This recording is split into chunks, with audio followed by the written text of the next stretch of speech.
Déclic en perspective, c'est une association qui aide toutes les personnes qui ont envie d'agir, de se mettre au service d'une société plus juste et plus durable, à passer justement de l'envie à une idée de projet et puis à l'action.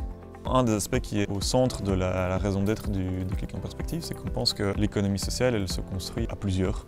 On voudrait vraiment déconstruire ce mythe de l'entrepreneur qui est tout seul et qui gère tout lui-même et qui sauve le monde à lui tout seul. On a utilisé en tout cas pas mal d'outils d'intelligence collective, et donc on fonctionne beaucoup avec des visuels, avec des sous-groupes, avec des méthodes, avec des post-it. On ne reste pas tout seul avec sa feuille blanche ou avec la première idée qu'on avait et dont on n'est pas vraiment sûr, c'est de se mettre ensemble et collectivement faire émerger toute une série de projets. On a tous hyper fort évolué sur nos projets par rapport aux inputs de chaque personne participante. On fait aussi des ateliers de structuration d'idées en posant quelques questions sur le projet, c'est-à-dire à qui il s'adresse, où est-ce qu'il pourrait avoir lieu, avec quel type de partenaire il pourrait s'agencer, quelles seraient les ressources que le projet pourrait générer.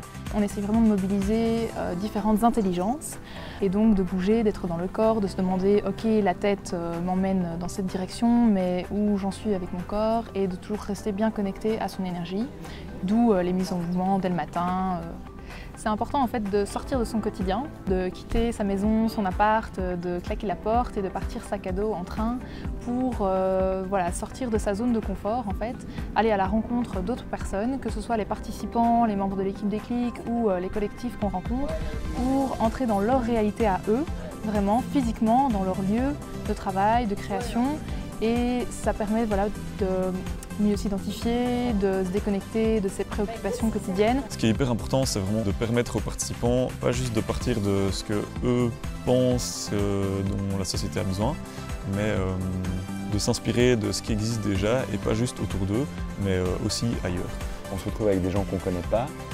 Ça te permet d'imaginer des choses que tu n'aurais pas imaginées si tu étais resté dans ta zone de confort. La formation qu'on a eue en développement personnel, ça c'est pour moi un fameux outil qui te permet de déterminer comment fonctionnent les gens avec qui je travaille. Et ça c'est super important parce que tu peux développer du coup une communication adaptée, tu peux comprendre quels sont leurs besoins, tu peux comprendre pourquoi est-ce qu'eux s'expriment d'une certaine façon. Quelles sont aussi mes forces, mes faiblesses, avec qui je peux m'entourer ou quel est mon profil dans une équipe. Et donc à partir de ça, ils sont passés de l'idée à l'action. Un des outils qui est utilisé, c'est le Business Model Canva, adapté aux entreprises d'économie sociale. Donc c'est différentes cases en fait, à remplir autour d'une première idée de projet. On va poser la question de pour qui ce projet pourrait être mis sur pied, avec qui, avec quelles ressources, avec quels moyens financiers, avec quel type de partenaire, quelle est vraiment la proposition de valeur du projet. Et on va un peu challenger ces différentes cases, essayer de voir les liens entre elles.